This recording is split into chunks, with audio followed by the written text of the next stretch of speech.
Was Medusa truly a monster, or was she a victim of the gods' cruelty? Welcome back to CHRONICON, the channel where myths, legends, and ancient stories come to life. Today we peel back the marble mask and uncover the tragic story of Medusa. To many, she's remembered as a terrifying figure, a woman with snakes for hair and a gaze that turns men to stone. But there is more beneath the surface: injustice, betrayal, and survival. This is not just a tale of horror. It is a human story dressed in the language of gods. Stay with me as we explore her origins, the curse that transformed her, her lonely exile, the fateful meeting with Perseus, and the strange afterlife of her image. From terror to talisman to symbol of resistance. This is the tragic story of Medusa. Medusa's tale begins not as a monster, but as a woman. One of three sisters known as the Gorgons. She shared the name with Stheno and Euryale, sisters who in some accounts were immortal and fearsome. Medusa, however, was different. She was mortal. She could be wounded, she could weep, and most importantly, she could die. Ancient poets describe Medusa as startlingly beautiful. Long, flowing hair, clear skin, a face that might stop the simplest passerby in wonder. She served as a priestess of Athena, guardian of wisdom and protector of the city, devoting herself to a life of chastity and ritual within the goddess's temple. As the contest servant, she was sworn to remain celibate, a living votive to Athena. But beauty in the ancient world could be both a blessing and a curse. The god Poseidon, lord of the sea, with eyes like storm tides, saw Medusa and desired her. Different versions of the story exist. In some he seduced her, in others darker and more violent, he assaulted her. What is consistent is the setting, Athena's sacred temple, and the resulting shame that followed. Imagine the violation, the sacred space defiled by the act of a god. We would expect the goddess who guards that temple to strike back at the violator. Instead, something strange happens. Athena's wrath falls not on Poseidon, but on Medusa herself. Why would a goddess punish her own priestess? Scholars and storytellers have proposed many answers.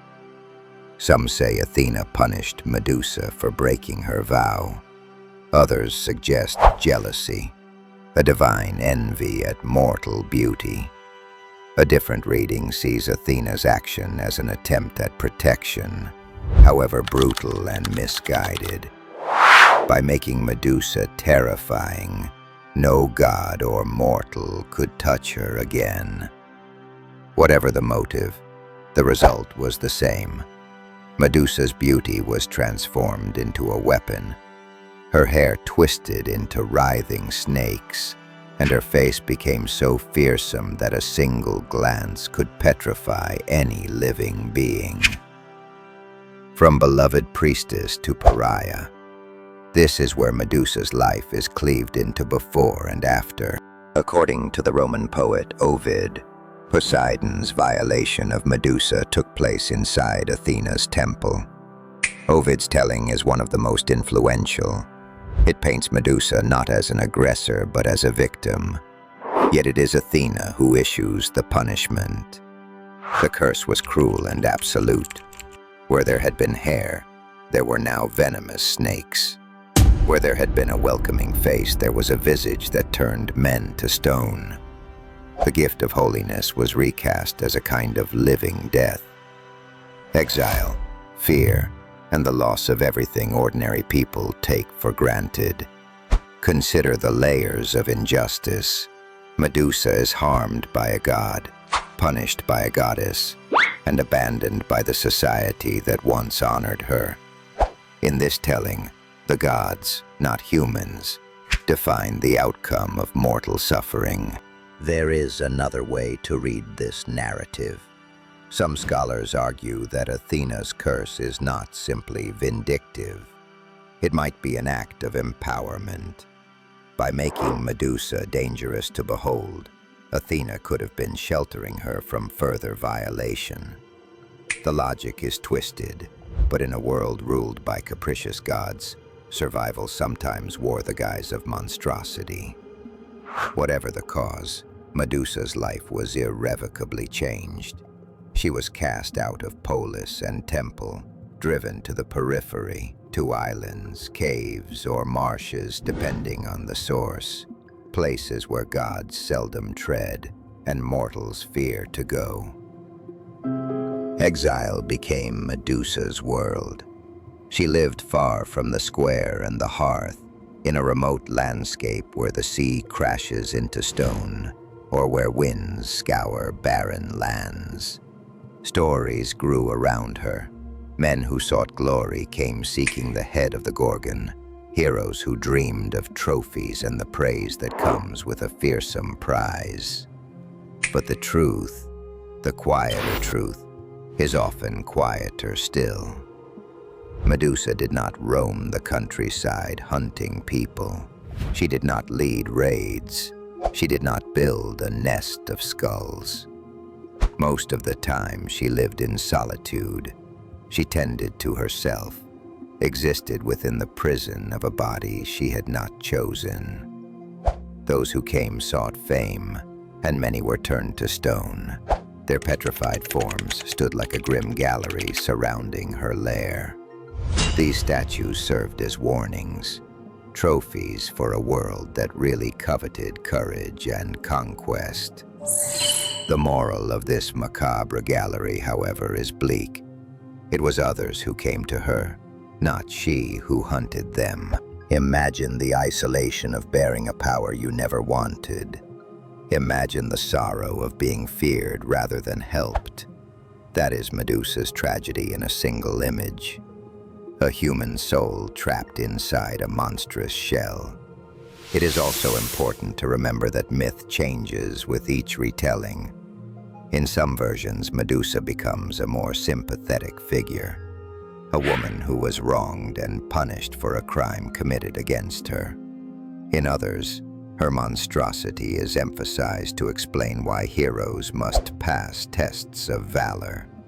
The tension between those readings is what makes Medusa endlessly compelling. Enter Perseus, the famous son of Zeus. A mission from King Polydectes sends him on a quest. Return with Medusa's head. It is a task everyone knows is designed to end badly for the one who attempts it. Yet Perseus, favored by gods and cunning by nature, receives divine assistance. Athena gives him a polished shield, a mirror to avoid Medusa's lethal gaze. Hermes lends winged sandals so he might fly. Hades lends a helmet of invisibility, and Hephaestus provides the blade to strike. Armed with these gifts, Perseus sets out, guided by prophecy, ritual, and the promise of glory. And then, the meeting. In many versions, Perseus finds Medusa sleeping. Using the reflective shield to view her indirectly, he approaches without being seen, and with a single decisive stroke, he beheads her. It is a blow both swift and final. The mortal woman's life ended, not by her own hand, but by the hand of a hero. From her blood sprang two children, Pegasus, the winged horse we still picture when we think of mythic flight, and Chrysaor, whose name evokes a golden sword. Both are children of Poseidon, born in this extraordinary, violent moment. Life and death are braided in Medusa's final act. Perseus, victorious, uses Medusa's head as a weapon. He turns enemies to stone. He rescues Andromeda, and later presents the head to Athena, who mounts it on her shield, the Aegis, where the image of the Gorgon becomes a symbol of divine power rather than mere terror. There is a bitter irony here.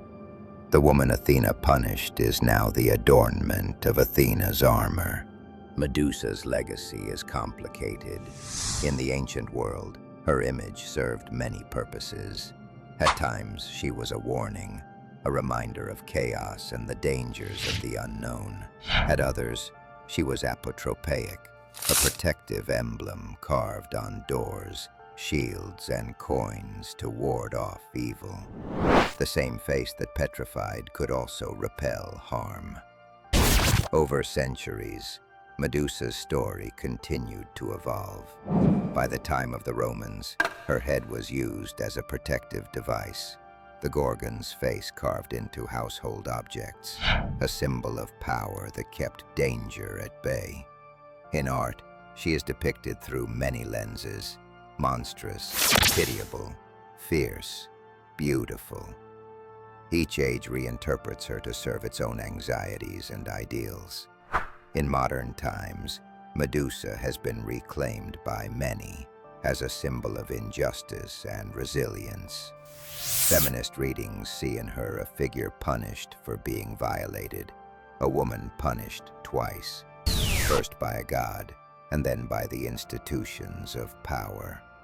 Her image has become an emblem of feminine rage and empowerment, a reminder that victimhood can be transformed into agency. That transformation is the final twist of Medusa's tale. Once a face used to frighten, her visage can now inspire. She becomes a mirror for our own times, a figure onto which we project the injustices we see and the power we hope to claim. So I'll ask you again, was Medusa truly a monster, or was she a victim of divine cruelty, punished for acts committed against her? Her story survives because it is not merely a myth about monsters. It is a story about beauty and jealousy, injustice and endurance. If you enjoyed this deep dive into Medusa's story, please like this video and subscribe to CHRONICON.